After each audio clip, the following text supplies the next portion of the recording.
சகோதரர் பக்சிங் அவர்களின் ஊழியத்திலிருந்து விடாய் துணிக்கேற்ற வார்த்தைகள். ஆகஸ்ட் மாதம் 15ஆம் தேதி.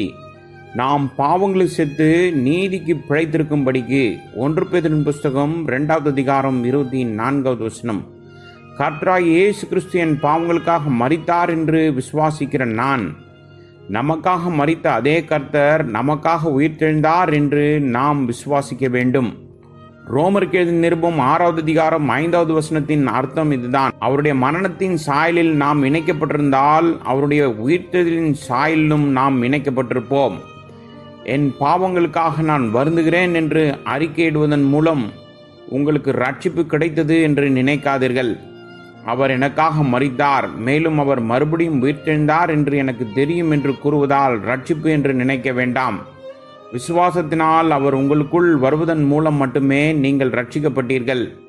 நாம் அவரை நம்முடைய இருதயத்தில் வரவேற்று ரட்சிப்பை பெற்றுக்கொள்ள வேண்டும்.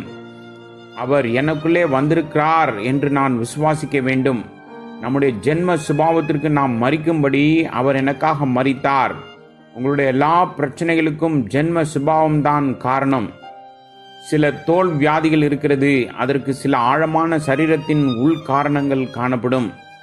ஜனங்கள் வெளிப்புற களிம்புகள் மூலம் நோயை குணப்படுத்த முயற்சிக்கிறார்கள், ஆனால் வியாதியின் மூல காரணத்தை அவளால் அறிய முடியவில்லை. வியாதியின் மூல காரணத்தை குணப்படுத்தாத வரை வியாதி தொடரும். தொலைவில் உள்ள பாவ சுபாவமும் இப்படிதான் இருக்கிறது.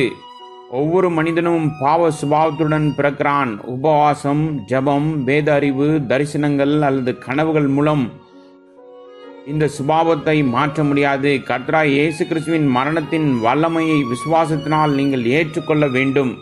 இதற்கு வேறு பரிகாரமே இல்லை. பரிசுத்த ஆவியானவர் விசுவாசத்தினாலே உங்களுக்குள் வரும்போது அந்த வல்லமையால் மட்டுமே இவை அனைத்திற்கும் நாம் மரிக்க முடியும். ஒரு சூட் அல்லது டை போட்டுக்கொண்டு உங்களை நீங்கள் ஆங்கிலேயர் என்று சொல்லிக்கொள்ள முடியாது. நீங்கள் ஒரு ஆங்கிலேயராக இருக்க வேண்டுமானால் இங்கிலாந்தில் பிறந்திருக்க வேண்டும். இவ்வாறே புதிய இயக்கங்களும் புதிய ஆசைகளும் தந்து நாளுக்கு நாள் உங்களை மேலும் மேலும் உயர்த்தும் அந்த தெய்வீக வாழ்வானது உங்களுக்குள் இருக்க வேண்டும். நம்மில் வாழவும், நம்மில் கிரியை செய்யவும், நம் மூலம் செயல்படவும், நம்மை முற்றிலும் புதியவர்களாகவும் இறுதியில் நம்மை அவருடைய ஆசாரியர்களாகவும் ராஜாக்களாகவும் ஆக்குவதற்கு நம் ஆண்டவர் மீண்டுமாக உயிர்த்தெழுந்தார். அந்த உயர்ந்த நோக்கத்திற்காகவும் நித்திய ராஜ்யத்திற்காகவும் அவர் நம்மை அழைத்திருக்கிறார். கர்த்தர் தம்முடைய ஜனங்களை அந்த ராஜ்யத்திற்கு ஆயத்தப்படுத்துகிறார். நம்முடைய பாடுகளும் சோதனைகளும் இதற்காகவே அனுமதிக்கப்படுகின்றது.